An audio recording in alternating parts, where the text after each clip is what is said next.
I love rice pudding, but I don't want to stir it for an hour on the stove.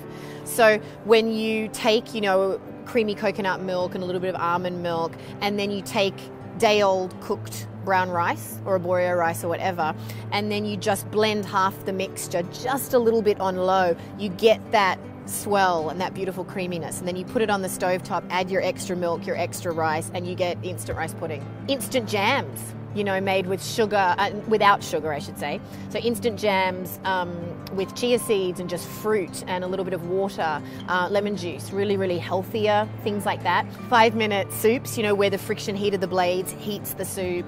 You can get it onto the stove instead of 30, 45, an hour. You can get it onto the table in less than 15 minutes. Another great trick I like to use is to blend 1/4 cup of blanched almonds or raw unsalted cashews into a pot of soup, blend it all up. It tastes like there's a cup of heavy cream in there. The number one Googled recipe is definitely the Taste Like Ice Cream Kale Shake. It's a really great way for otherwise greenophobe people to get excited about, you know, eating spinach or kale. You know, people that didn't think that they could enjoy a green smoothie. It's a great gentle introduction. It's like a soft landing where it literally tastes like pistachio ice cream.